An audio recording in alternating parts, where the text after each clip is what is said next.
Yaitu pada kesempatan kali ini kita akan membahas yang namanya vulnerability management. Nah, sebelum saya lanjut nih ya tentang vulnerability management, saya pengen tanya dulu kepada rekan-rekan di sini, apa sih yang disebut dengan vulnerability? Atau sebelumnya udah pernah dengar apa itu vulnerability? Monggo, saya mau tanya dulu nih sama Pak Tete Hermansyah. Halo Pak Tete Hermansyah, Assalamualaikum. Waalaikumsalam Pak. Waduh, semangat Bapak ini. Pak, Semangat Pak. meski puasa ya Pak ya. Siap. Pak Tete, pernah nggak dengar sebelumnya tentang apa sih itu vulnerability? Baru dengar Pak. Baru dengar nih. Oh, Iya ini baru baca malah dari kata ini. oke oke, nggak apa Pak. Kalau baru dengar nih ya, kita coba tanya sama rekan yang lainnya. Halo Pak Iqbal. Halo Pak, Pak Iqbal, tanya dong. ya Jenengan tahu nggak apa itu vulnerability kira-kira Pak? menurut saya mungkin apa ya kayak kelemahan gitu bukan sih Pak? Oke, sip. Benar ya. Kelemahan. Ada lagi kata yang lebih tepat lagi. Tapi Pak Iqbal udah ngomong ini udah mewakili juga kelemahan. Benar Pak. Nah, kalau kita konsepkan sebagai tadi kan kelemahan nih Pak. Kalau vulnerability management berarti maksudnya apa Pak? Kira-kira aja nggak apa-apa. Ini kan artinya tadi kelemahan. Ini kan pasti manajemen. Kira-kira ini kan berarti kelemahan manajemen atau apa Pak? Sistem ya, kelemahan sistem gitu Pak. Ya, jadi di sini kita berusaha untuk memanajemen kelemahan dari sebuah sistem ya. Itu. Tapi ada lagi nih kata yang lebih tepat lagi daripada kelemahan. Monggo coba kita tanya sama rekan kita yang lain ya, yaitu coba dari Pak Yogi. Halo Pak Yogi. Iya Pak, halo. Oke, Pak Yogi, kira-kira apa itu Pak ke vulnerability Pak? Kalau dari Pak Iqbal tadi kelemahan nih. Kalau dari Bapak apa nih? Kalau menurut saya sih Pak, dari penjelasannya Pak Ridho dari tadi itu kayaknya kerentanan keamanan Pak ya. Soalnya kan Waduh, ini pot dia. itu ya, Pak. Iya, iya, ini dia yang saya tunggu. Memang ini jawaban yang lebih tepat ya. Jadi jawaban Pak Tito tepat, yaitu vulnerability itu adalah suatu kerentanan. Kelemahan juga bisa, tapi bahasa ilmiahnya adalah kerentanan. Seperti itu. Tapi nggak apa-apa. Intinya sama, yaitu di sini ini ada kita mencari celah, di mana sistem itu bisa diserang ya oleh para hacker ya, oleh para cybercrime. Jadi kalau kita ngomongin hacker itu sebenarnya ada dua ya sebenarnya, yaitu ada hacker sama cracker seperti itu. Nah, cracker ini yang lebih rapi lagi sebenarnya. Kalau hacker itu lebih kayak masuk, jebol sistem, rusak, ditinggalin gitu, itu hacker. Tapi kalau cracker itu dia masuk, jebol sistem, terus mau keluar sistem tuh dirapin lagi sama dia. Nah, itu bedanya. Terus hacker ini seperti kita tahu juga ya, karena kita akan membahas tentang kerentanan sistem.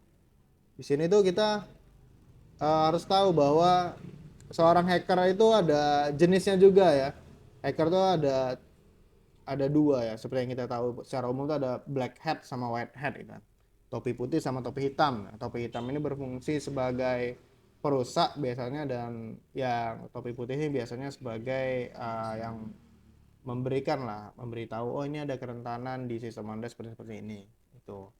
Nah, biasanya semuanya intinya prioritasnya sih cari uang ya, cari uang atau cari yang namanya keuntungan, baik itu dari segi finansial maupun dari segi award ya, kayak merasa bangga dan segala macam. Oke, nah kita di sini belajar bagaimana kita memanajemen kerentanan.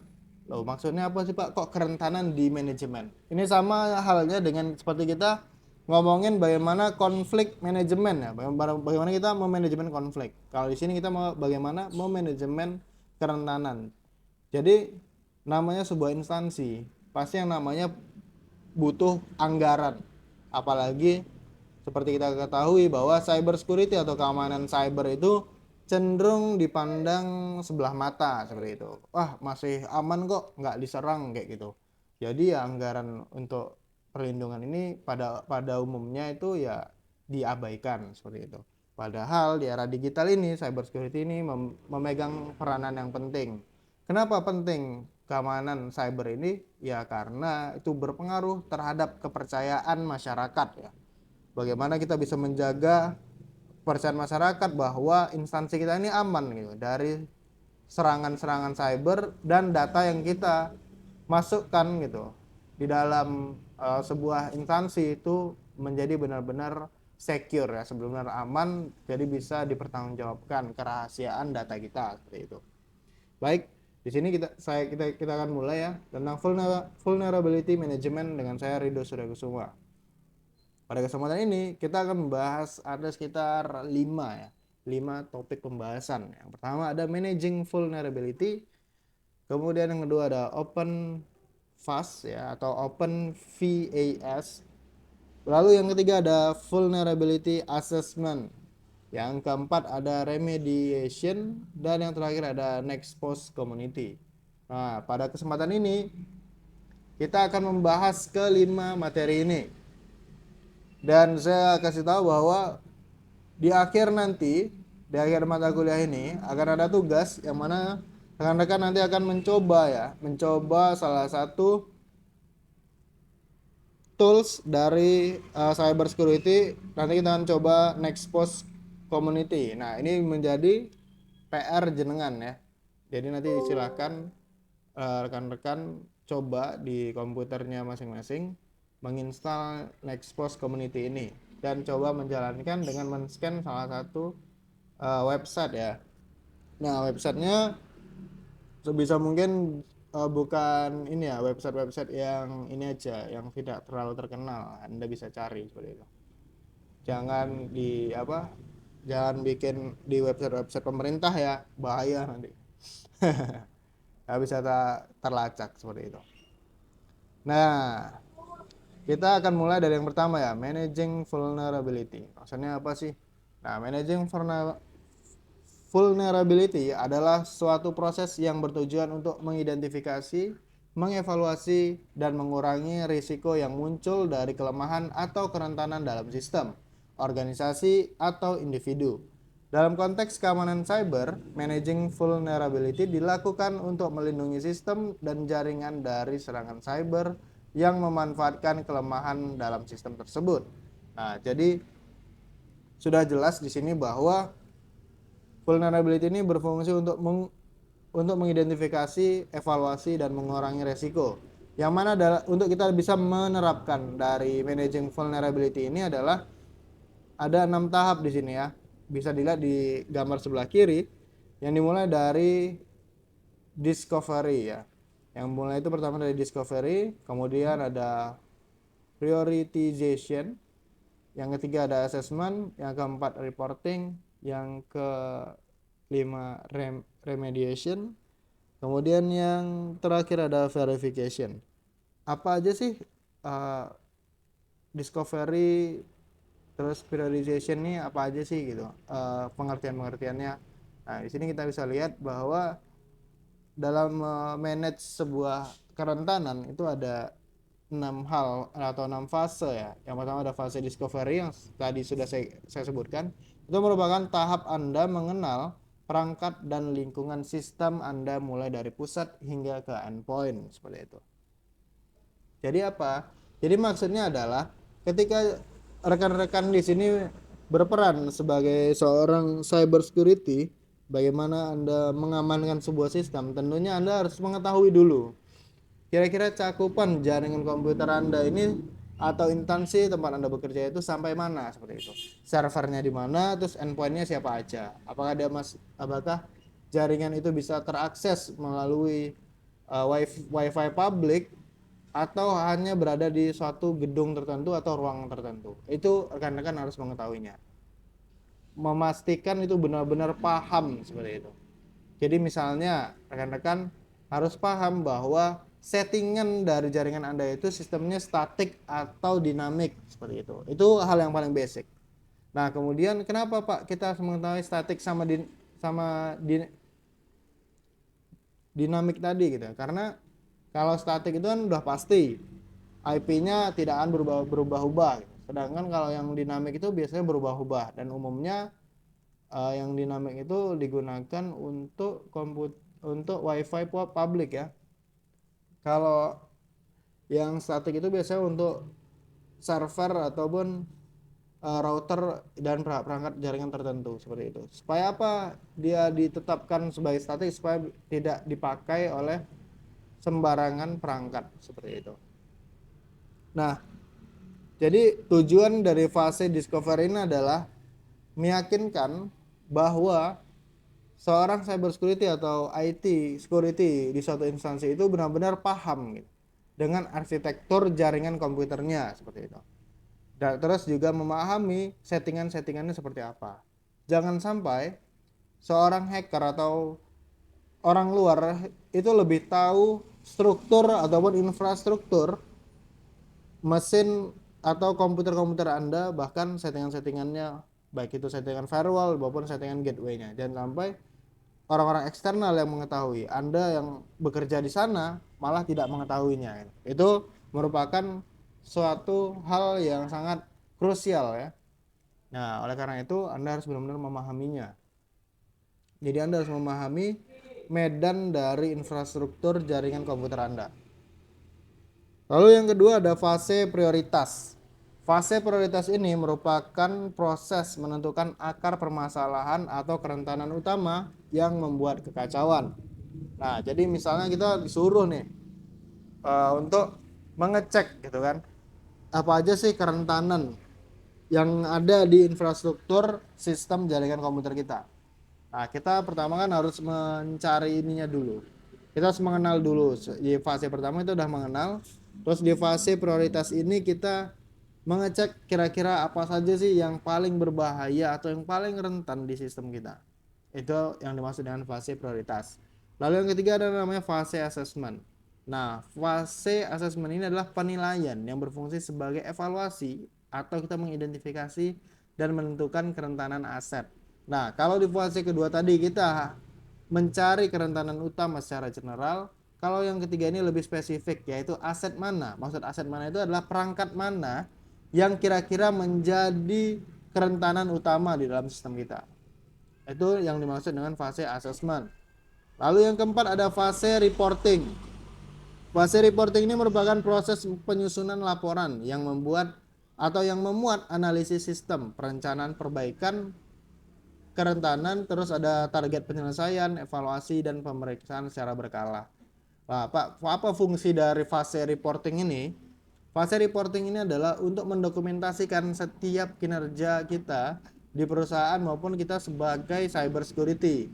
Tentunya dalam kita melakukan pengecekan kerentanan di sistem, kita harus tetap membuat suatu laporan sebagai bukti kita sudah melakukan pekerjaan kita dan kita sudah memastikan bahwa sistem kita ini benar-benar telah kita tinjau atau telah kita review seperti itu. Nah, setelah kita melakukan review itu tentunya langkah selanjutnya ya adanya perbaikan, adanya pemeriksaan secara berkala apakah kerentanan itu akan menjadi suatu faktor yang akan merusak sistem kita di kemudian hari atau bagaimana. Lalu selanjutnya ada fase yang kelima, yaitu fase remediation, yaitu adalah fase proses dalam siklus hidup manajemen kerentanan itu membangun rencana perbaikan serangan ya, yang menjadi hal yang sangat penting. Maksudnya apa? Fase ini adalah fase yang mana kita menentukan kapan kita akan melakukan suatu perbaikan dari kerentanan. Kita udah tahu nih, kerentanannya misalnya serangan dari SQL injection ya, misalnya serangan pada database kita atau database di sistem kita itu diobrak-abrik atau diambil data-datanya oleh para hacker seperti itu. Nah, ketika itu menjadi suatu kerentanan, nah kita harus memperbaiki kerentanan tersebut. Nah, fase kita memperbaiki itu ya dari fase remediation ini. Lah Pak, kenapa Pak kalau kita harus menentukan, toh kalau kita misalnya udah ketemu satu kerentanan ya udah langsung perbaiki aja kan gitu. Nggak usah lah pakai fase fase-fase seperti ini. Nah, kalau kita nggak pakai yang namanya fase perencanaan dalam perbaikan ini, ya kalau kita menemukan satu kerentanan, tapi kalau kita menemukan banyak kerentanan itu akan sulit. Makanya akan dibagi. Kira-kira IT security mana yang mengerjakan permasalahan atau kerentanan A, B, C dan segala macamnya. Seperti itu. Kemudian ada next lagi, yaitu ada fase verification. Fase verification ini adalah fase yang sangat penting, yang mana dia menentukan atau dia memastikan perbaikan yang sudah dilakukan itu berhasil. Jadi fase verification ini biasanya akan dilakukan oleh IT security yang senior ataupun seorang manajer dari cyber security ya. Ini dia pasti akan mengecek apakah kerentanan-kerentanan yang sudah dilakukan itu sudah berjalan dengan baik gitu, sudah ditambal atau sudah diperbaiki dengan semestinya. Nah, di sini saya tambahkan sebuah gambar. Loh, ini ada 6, Pak. Kenapa di sini ada 4 ya? Jadi di sini adalah sebuah workflow atau aliran kerja untuk melakukan pemindaian dari banyaknya perangkat-perangkat, dan ini tujuannya adalah untuk mencari kerentanan ya. Jadi workflow ini adalah proses kerja atau proses langkah kerja untuk pemindaian kelemahan dari banyaknya aset-aset atau banyaknya perangkat komputer kita. Pertama, kita membuat sebuah target. Misalnya siapa yang mau kita harus tentukan dulu ya. Kira-kira komputer mana yang akan kita jadikan titik poin pertama untuk mengetahui kerentanan dalam sistem. Nah, create a new target ini bisa aja kita di salah satu komputer user, atau bisa dimulai dari sebuah server seperti itu. Kemudian kita masuk ke tahap selanjutnya, yaitu create a new scan task with default scan configuration. Nah, di sini kita membuat sebuah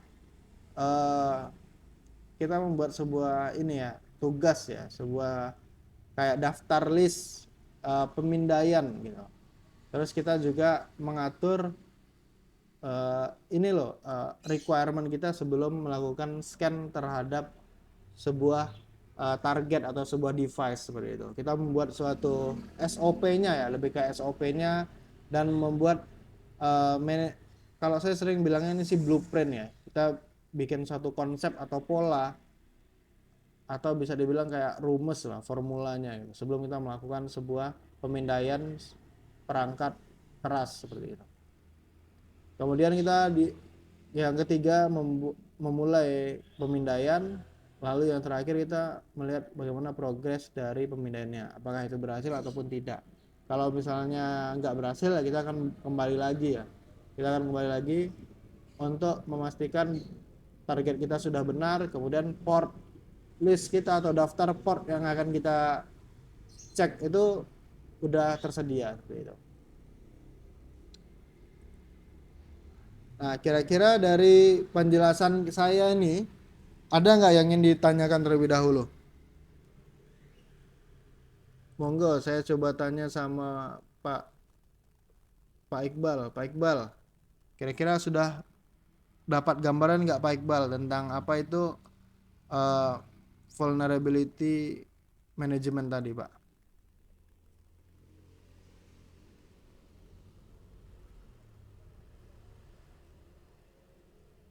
Ya, Pak Iqbal.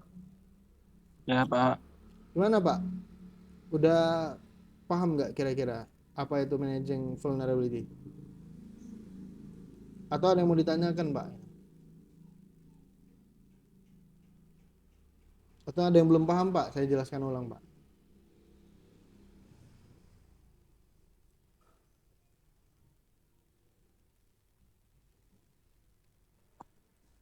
Masih bingung sih, Pak. Oh, masih bingung. Oke. Bingungnya yang sebelah mana, Pak, kira-kira? Fase yang remediation itu, Pak. Ini ya, Pak ya. Ya kan itu siklus hidup manajemen kerentanan. Nah itu maksudnya gimana itu Pak? Maksudnya gini Pak, namanya kita sebuah sistem ya. Ini kita spill ke slide yang paling belakang sebentar ya.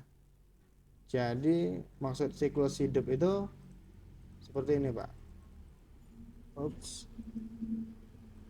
Nah, gini nih yang maksudnya siklus hidup tentang remediation ini ya Pak ya. Di sini kita menilai sebelumnya bagaimana sistem keamanan kita itu sudah benar atau tidak, seperti itu. Nah, ketika terjadi sebuah kerusakan, ya, misalnya gini, dalam suatu perusahaan atau sebuah produk digital ya, proses pembuatan produk digital itu ada yang namanya development, Pak. Awalnya itu dibuatlah sebuah software gitu kan. Misalnya nih Pak, sebuah aplikasi website nih udah jadi nih. Nah, kemudian aplikasi website ini kan tentu dicek dulu nih. Ya kan, Pak? Pasti sebelum dirilis tuh kan biar digunakan sama user pasti kan diperiksa dulu. Apakah semua fungsinya sudah berjalan dengan baik atau tidak. Seperti itu. Nah, kemudian di sini dicoba gitu. Dicoba dulu gitu. Udah oke belum sama internalnya? Oh, udah. Kalau udah oke secara internalnya, baru bisa dimasukkan ke step selanjutnya, yaitu ada SQA atau tes. Ini yang kita pelajari di hari Jumat nih, Pak. SQA nih, pengujian dan penjaminan mutu kualitas software ya. Nah, yang dimaksud dengan siklus hidup itu adalah ketika kita udah sampai di sini, Pak. Ini tahap 1, 2 dan tahap 3. Ternyata ada hal yang cacat gitu, Pak. Wah, ini nggak sesuai nih, invalid nih gitu. Misalnya ada user mau bikin akun terus gagal gitu, Pak. Nggak bisa, fungsinya nggak bisa. Nah, tentu kan itu menjadi isu kan, Pak. Menjadi suatu permasalahan. Nah, ketika itu sudah menjadi permasalahan, itu akan dibalikkan lagi ke dalam tahap 1 di tempat para programmer, itu development. Kemudian diperbaiki lagi nih Pak, diperbaiki lagi, terus masuk tahap 2, masuk tahap ketiga. Di tahap ketiga ini ternyata udah oke. Oh, oke Pak gitu katanya, masuk dia ke tahap production.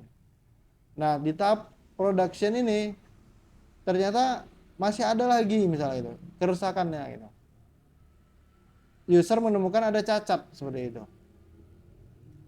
Yang jadinya dibalikkan lagi ke bagian development. Nah, itu yang disebut dengan siklus hidup itu, Pak. Jadi siklus hidup itu adalah perbaikan yang secara kontinu, Pak. Baik itu ada bug atau itu ada kesalahan dari sistemnya maupun dari kerentanan sistem itu sendiri. Jadi dia akan selalu diperbaiki, Pak. Jadi dia akan bolak-balik terus. Jadi dia sebuah software itu dia akan selalu dievaluasi terus Pak. Oleh karena itu ada yang namanya kalau kita lihat softwarenya ada versi-versinya itu Pak. Misalnya kayak Python ya, pemrograman Python itu dari Python 2.7 sampai sekarang mungkin udah Python 3.15 mungkin itu. Nah, jadi itu adalah pengembangan Pak, dari update. Nah, itulah disebut dengan remediasi, yang mana remediasi itu melibatkan yang namanya siklus hidup sebuah software gitu Pak. Begitu Pak Iqbal, kira-kira Pak Iqbal. Gimana Pak Iqbal? Sudah bisa menangkap Iya, kah? iya Pak. Udah berarti itu nanti saling berhubungan berarti Pak ya. Iya Pak. Nah, jadi kalau kita Ya. di pengujian software itu kita membahas pure tentang aplikasi dan softwarenya. Sedangkan kalau kita di keamanan cyber itu kita melihat apakah sudah atau dia masih memiliki sebuah kerentanan. Makanya di sini disebutkan security team has less vulnerabilities to assess, manage, and triage within the apps deployed within production. Nah, maksudnya ketika sudah sampai di tahap production ini Pak Iqbal dan rekan-rekan, sebuah software itu akan dia tetap memiliki sebuah kerentanan, tapi dia lebih sedikit ya. Jadi tidak seperti di tahap SKA ini. Kalau masih di tahap SKA ini kemungkinan masih besar. Kerentanan itu masih besar ya gitu. Karena dia ditemukan yang masih besar dan ini dia dites lagi di sini nih. Sebenarnya kalau ditarik lebih luas lagi, ini ada SKA baru ada tes atau di sini disebut biasanya pen test ya, pengecekan. SKA ini lebih kayak pengecekan secara fitur, secara penggunaan. Ada juga yang dia sebagai testing atau penetration testing ya. Atau bisa rekan-rekan bisa tahu bagaimana software itu udah jadi terus dihack kayak gitu. Dihack, dihancurin lagi, bisa nggak dihancurin gitu. Oh bisa misalnya. Nah, karena udah menemukan suatu kerentanan-kerentanan di dalam satu software itu, itulah kita harus bisa memanajemennya. Cara memanajemennya gimana, Pak? Ya, dengan melakukan perbaikan. Perbaikannya yang disebut dengan yang tadi, tahapnya adalah remediation ini atau remediasi ya. Nah, sehingga ketika dia sudah dirilis ke dalam production, itu dia sudah memiliki tingkat kerentanan yang sedikit. Seperti itu. Sudah lebih bisa dibilang kalau ada kerentanan pasti ada, cuman tidak terlalu signifikan efek ke sistem utama seperti itu. Gitu. Mungkin ada yang mau ditanyakan lagi mungkin dari Pak Yogi atau Pak Iqbal udah bertanya. Pak Yogi mungkin ada Pak Yogi? Sedikit ini sih Pak, pengalaman pribadi sebenarnya. Oh ya, monggo Pak. Nah, boleh nih kalau sharing-sharing. Silakan Pak.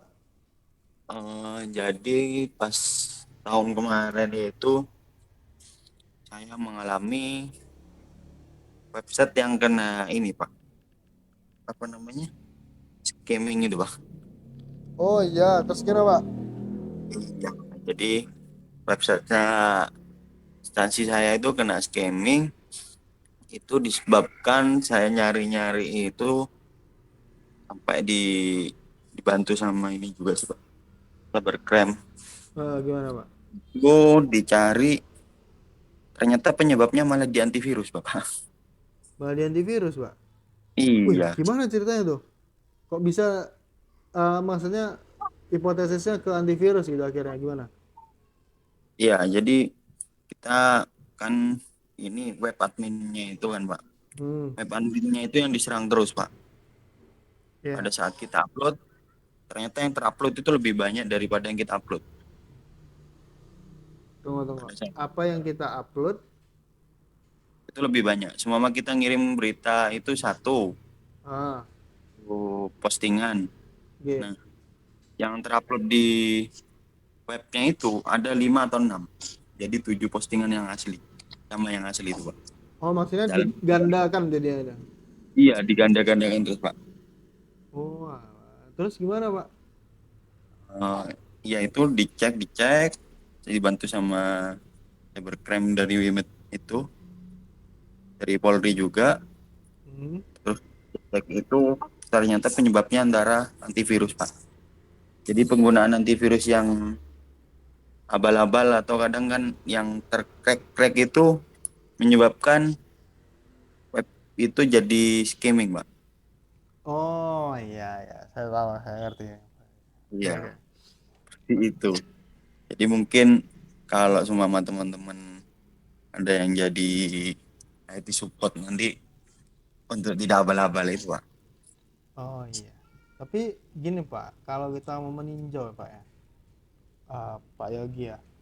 Kalau saya meninjau tuh kalau kasus yang kayak gitu Pak, kalau nyerang website admin itu menurut saya ini sih kerentanan itu bukan dari antivirusnya Pak. Itu kerentanannya itu memang dari manusianya sendiri Pak.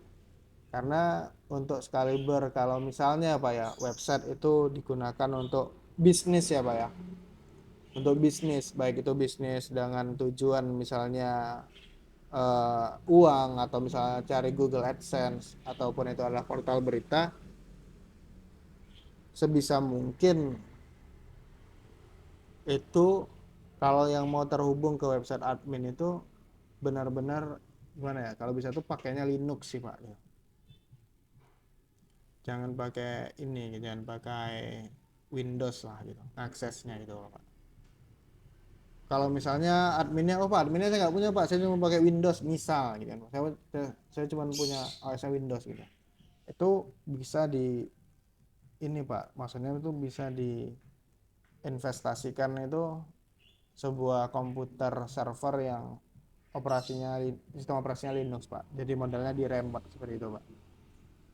Karena cukup krusial Pak, apalagi misalnya itu website instansi ya Pak ya.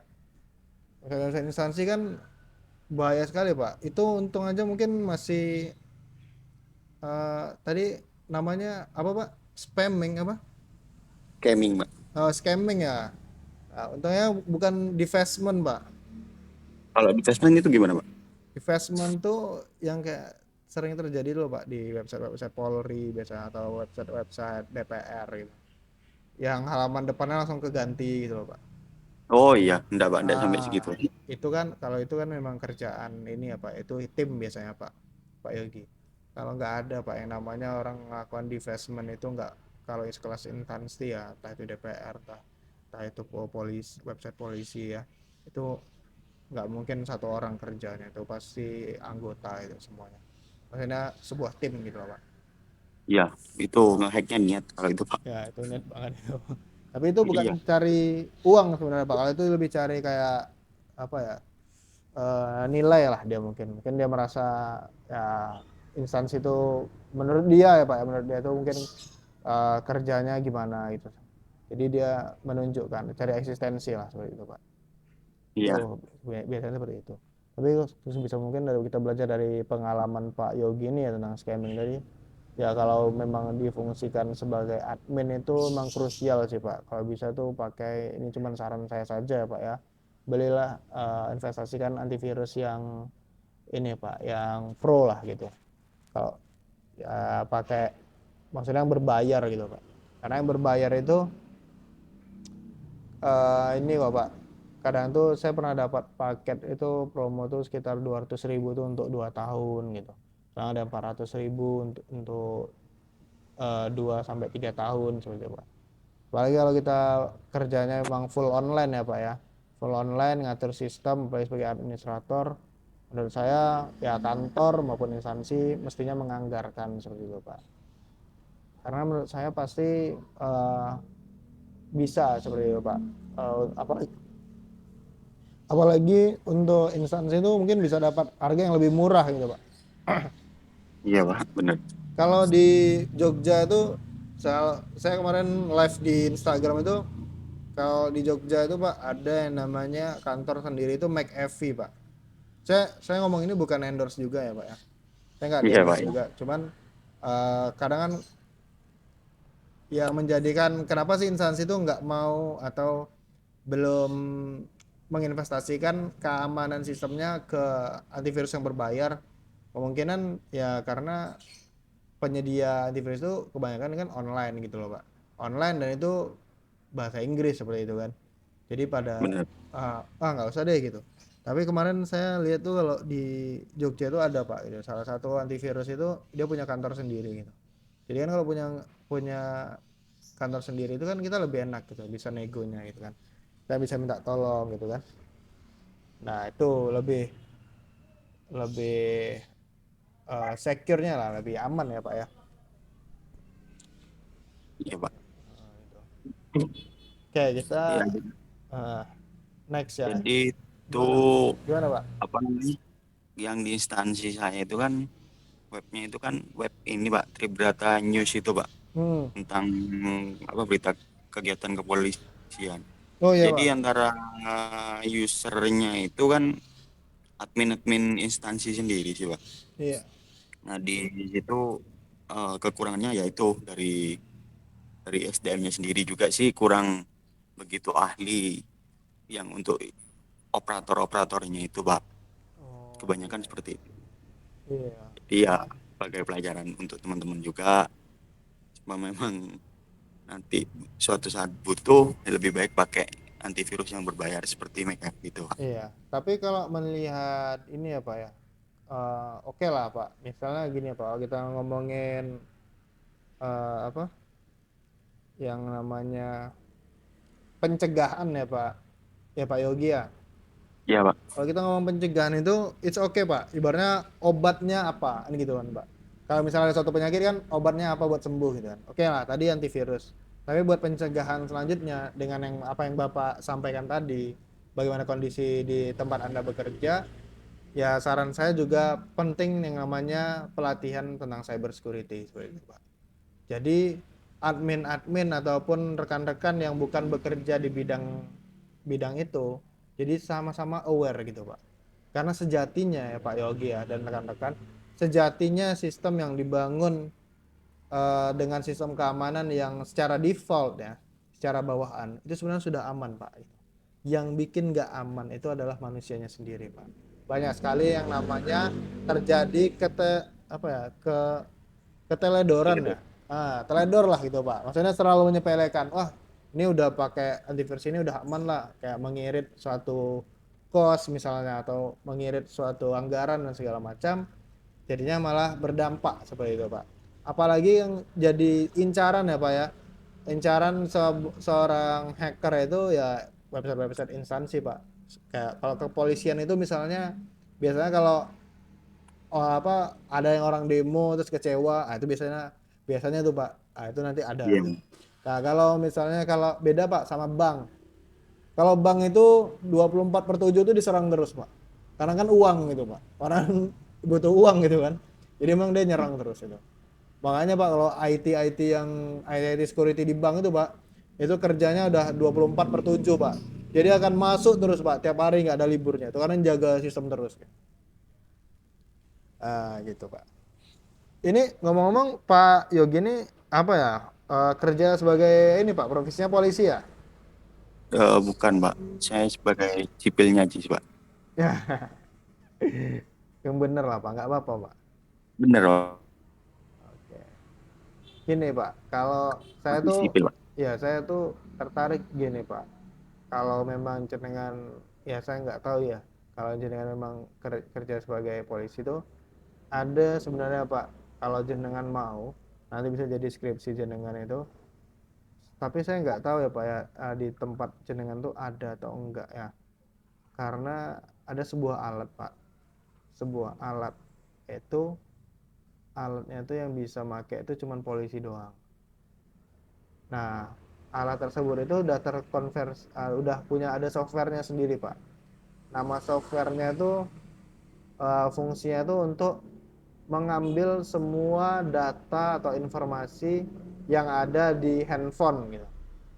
Tanpa polisi itu harus masuk ke sistem gitu kan, masuk ke sistem handphone misalnya ada satu perkara gitu kan Pak, masuk ke Oh iya. sistemnya, nah itu bisa disedot semuanya Pak, bahkan apa saja pesan pesan teks, pesan suara, video, gambar yang sudah terhapus itu bisa tersedot semua Pak. Itu ada alatnya Pak, saya pernah waktu S2 tuh belajar tuh ada alatnya, yang mana alat itu biasanya cuman kepolisian yang punya gitu Pak. Yang punya itu cuma kepolisian dan software itu pun kalau kita mau beli yang full versionnya itu harus yang beli itu instansi, nggak boleh yang beli itu pribadi, nggak boleh itu ada. Oke, pernah saya dengar itu Pak. Kalau Untuk penggunaan permudahan penyelidikan di ini sih Pak, ya bagian umum. Cyber. itu nanti pembahasannya di digital forensik Pak, itu di materi semester 5 nanti itu ada digital forensik. Jadi kalau kita belajar di sini ada cyber security-nya, besok di semester 5 itu kita akan membahas yang namanya digital forensik. Jadi kejadian-kejadian kayak Bapak bilang tadi ada scamming itu nanti akan dicari Pak, log aktivitasnya siapa yang login hari itu. Kenapa kok bisa jadi 2, kok bisa jadi double, itu akan ditelusuri Pak, yang itu akan didokumentasikan.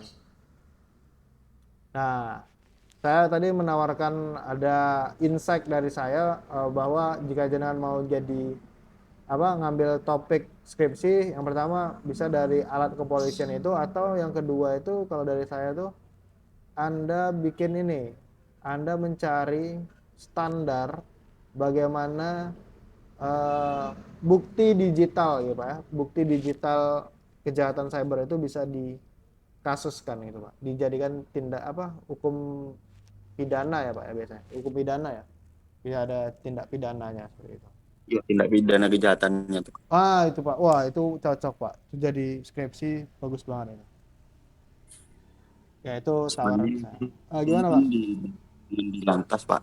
Jadi Oh kalau lantas. untuk penyelidikan itu untuk alat-alat itu masih ya agak sedikit paham, cuman Hmm. eh, belum begitu memahami sih Pak. Oh iya. Karena cuma di bawah naungan di lantas saja sih Pak. Oh iya. Nah ini kan saya ngasih insight nih, siapa tahu jenengan nanti apa terpikir mau mengerjakannya monggo kan gitu. Saya Wah, coba kasih insight boleh sih aja Pak. nih Pak. Gitu. Mulai Karena hari ini kan bisa dicari-cari dulu informasinya iya itu Pak. iya Pak. Kalau enggak kan itu tadi yang untuk bukti digital itu Pak. Bukti digital itu kan penting tuh Apalagi Pak. Pak ya. Iya Pak. Atau jenengan punya ini yang hasil scamming itu loh. Kasus scamming itu minta datanya. Itu bisa dijadikan skripsi Anda, langsung jadi Pak itu Pak. Ambil saya, ya ambil aja saya jadi pembimbing Anda skripsi ya. Kita pelajari Iya Pak. bersama. Siap. Langsung jadi Pak ya. Yang jadi tuh. Ya, itu saran saya Pak, ya Pak Yogi ya. Selama langsung IPK-nya jadi 4 gak apa-apa Pak. Kalau IPK kan banyak mata kuliah. Kalau saya kan mata kuliah tertentu aja Pak. Iya Pak. Itu ya. Oke, dah itu kita lanjut lagi ya Pak ya. Tadi pembahasannya. Oh ya, saya belum tanya sama Pak Tete Hermansyah nih sebelum lanjut. Pak Tete, halo. Pak Tete. Assalamualaikum Pak Tete. Oke, belum ada ya. Jadi kita lanjut dulu sebelum Pak Tete nanti online lagi atau menjawab panggilan saya. Kita belajar tentang yang namanya OpenFast. Apa sih OpenFast ini? Jadi OpenFast ini adalah salah satu tools ya. Tools yaitu pemindaian kerentanan berfitur lengkap. Nah, kemampuan dari tools ini mencakup pengujian yang tidak diautentikasi dan diautentikasi, berbagai protokol internet dan industri tingkat tinggi dan rendah, penyesuaian kinerja untuk pemindaian skala besar, dan bahasa pemrograman internal yang kuat untuk mengimplementasikan semua jenis uji kerentanan. Pemindaian memperoleh pengujian untuk mendeteksi kerentanan dari umpan yang memiliki riwayat panjang dan pembaruan harian. Nah, maksudnya apa sih Pak? OpenFast ini kok rasanya sulit gitu dipahami dan dicerna. Jadi OpenFast ini ya rekan-rekan, dia ini berfungsi sebagai tools atau software ya, yang dia dapat memindai sebuah sistem di website aplikasi ataupun website itu secara uh, penuh ya, secara keseluruhan dia bisa mengeceknya melalui pemindaian atau scanning. Gimana sih bentuk dari OpenFast ini? OpenFast ini modelnya kayak gini kan. Dia ini dalam sebuah halaman website ya, ini halaman website, terus dia langsung ada username sama password ini.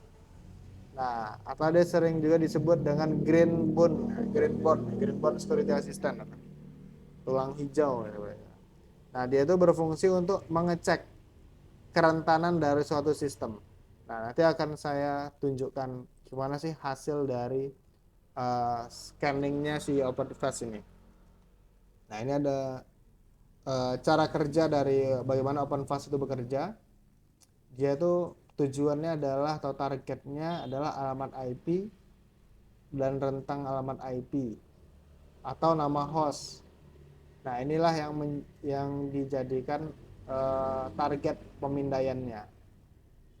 Nah, di sini bisa ada nama host target dan disesuaikan ke semua alamat IP, IPv4 maupun IPv6 untuk pengujian. Terus ini adalah bagaimana caranya dia ya untuk mengeceknya. Tidak ada host yang ditemukan, teman dia memblokir suatu protokol jaringan ya namanya ICMP. ICMP ini bisa digunakan untuk protokol ping umumnya ini. Kemudian jenis pemindaiannya ada pemindaian penuh, pemindaian web server, terus pengujian pemindaian WordPress, terus ada pengujian Joomla gitu. Kemudian langkah ketiga dia meluncurkan satu pemindaian kerentanannya. Nah, kita lihat ya bagaimana sih sebenarnya dari toolsnya ini. Jadi toolsnya ini berfungsi ya. Ya, sini saya stop dulu. Akan saya tunjukkan contoh kerentanannya ya, contoh kerentanannya. Ya, ini berada di oke, saya share screen dulu. Oke, di sini udah bisa dilihat Pak Iqbal. Udah Pak. Nah, ini Pak open fast ini ya. Ini hasil dari dia melakukan pemindaian terhadap sebuah alamat IP ya. Alamat IP-nya ini IP lokal. Nah, ini dokumentasinya ada sekitar 14 halaman. Di sini kita melakukan pemindaian terhadap host yaitu dengan alamat IP 192.168.1.222 ya. Nah, di sini kita melihat bahwa ada beberapa hal yang harus kita lihat ya. Pertama, ini adalah ringkasannya. Dari hasil pemindaian itu ditemukan ada kerentanan dengan level ancaman yang tinggi itu 1, yang medium ada 7, dan yang paling rendah ada 2. Nah, di sini dijelaskan juga kapan waktu pemindaian ini dimulai, yaitu pada hari Rabu ini atau hari apa? Wednesday ya, hari Rabu ya, hari Rabu jam 4 pagi tahun 2019. Nah, ini adalah format waktunya. Nah, selesai penscanan yaitu kurang lebih memakan waktu sekitar 12 menit ya. Nah, kemudian sini ditunjukkan siapa aja sih yang jadi target kita. Oh, ini targetnya, IP-nya ini. Terus ini keterangan waktu dan ini hasilnya. Nah, terus di sini ada detailnya.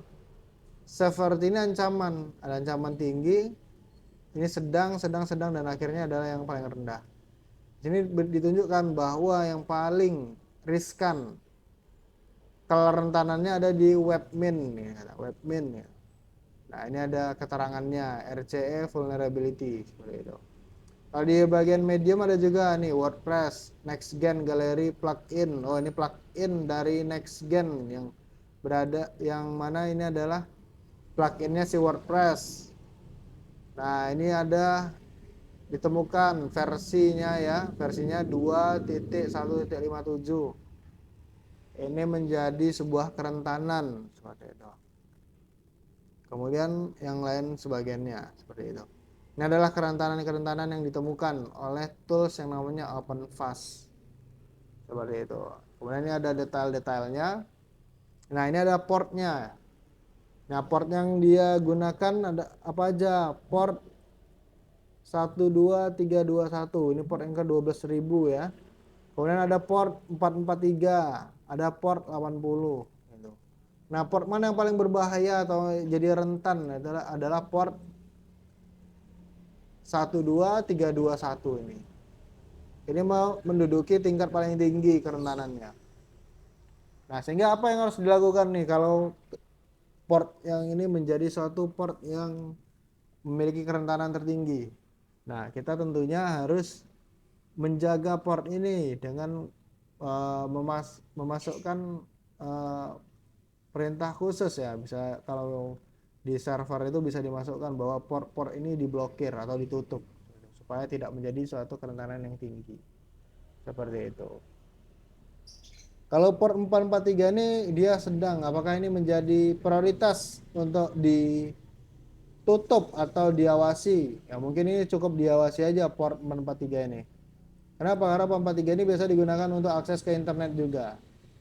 Port 80 apalagi, ini jadikan port buat terhubung ke internet. Jadi tetap memiliki suatu kerentanan, hanya saja bisa diminimalisir seperti itu.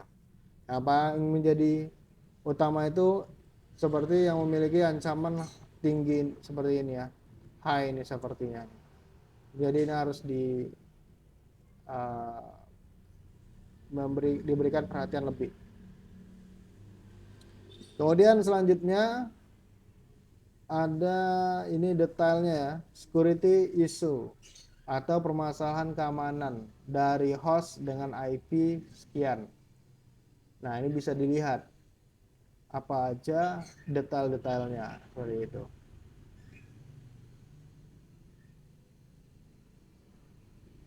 Nah, ini dia menunjukkan kenapa ada yang disebut dengan kelemahan sistem atau kerentanan sistemnya di sini nih katanya. Ini nih kerentanannya. Referensinya apa? Nih referensinya. Ya, ini adalah sebuah website ya. Rekan-rekan harus tahu, ini adalah sebuah website yang mana menyimpan semua jenis kerentanan yang terbaru secara global. Nah, sini saya akan coba buka websitenya supaya rekan-rekan bisa mengakses juga website seperti ini. Exploits. Oke, akan saya tunjukkan. Bentar ya. Nah, ini ya, bisa dilihat ya. Ini adalah website yang menjadi panduan utama seorang cyber security. Ini bisa dilihat ada namanya exploit database. Jadi ini akan memberikan informasi terbaru, kebocoran-kebocoran data seperti apa yang terjadi di seluruh dunia. Dan ini adalah bentuk pelaporan-pelaporannya. Yang terbaru melaporkan adanya kerentanan gitu. Pada ini tanggal 1 ya, bulan 4 2023 terakhir.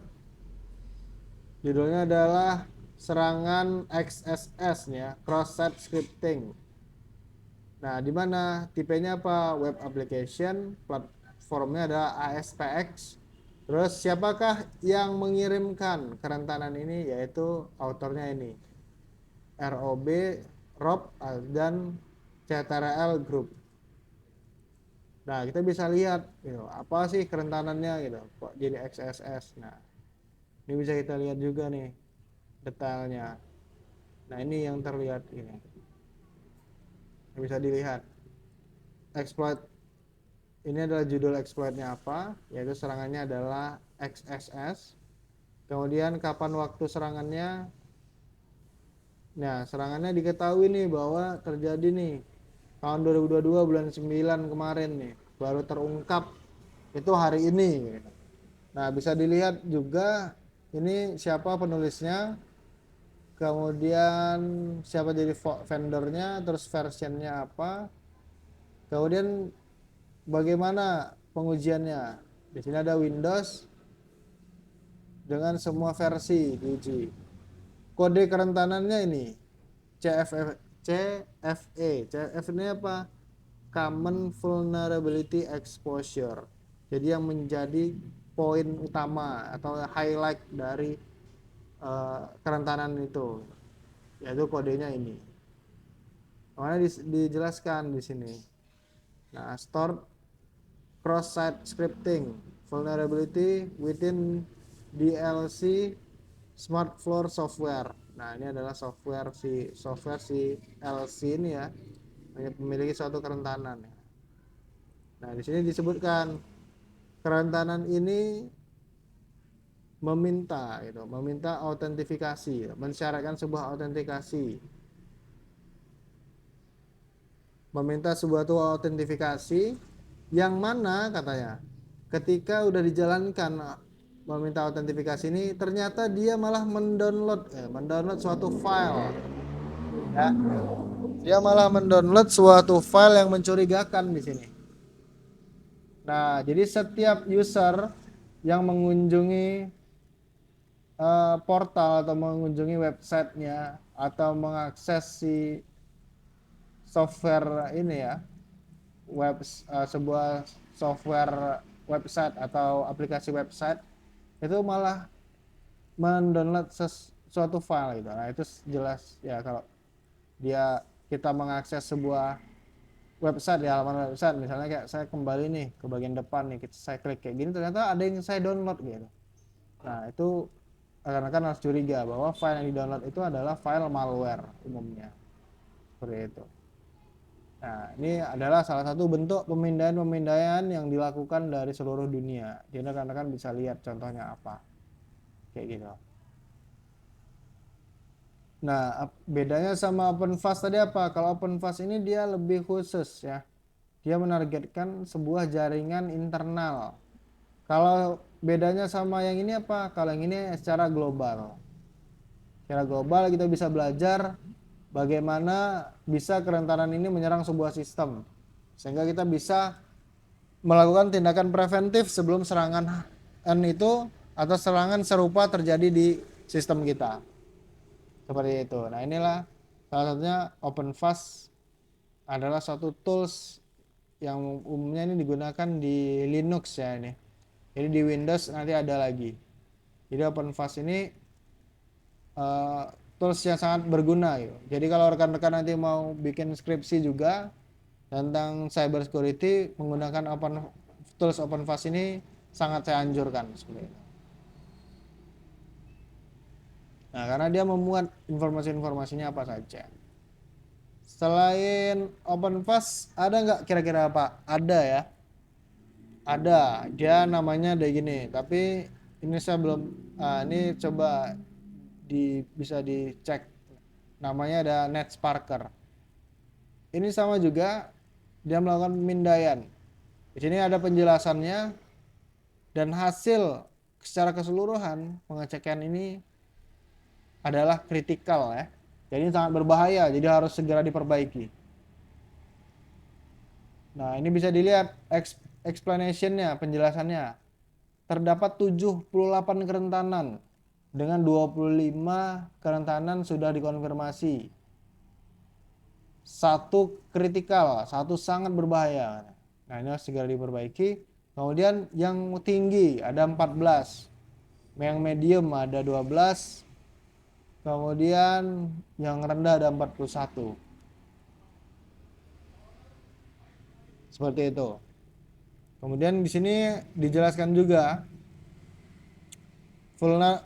jenis-jenis kerentanannya. Ada SQL injection, ada frame injection. Disebutkan URL-nya di sini. Letak hasil yang paling berbahaya gitu, yang harus segera diperbaiki. Nah ini kalau SQL injection ini udah ke database ya, jadi database-nya nih rentan untuk ditembus seperti itu. Terus ada sensitive data exposure. Exposure-nya apa Pak? Exposure-nya lebih yang di highlight. Data sensitif mana aja yang bisa ter-highlight atau dapat dilihat oleh seorang hacker gitu. Pertama ada password, kemudian ada konten di HTTPS-nya.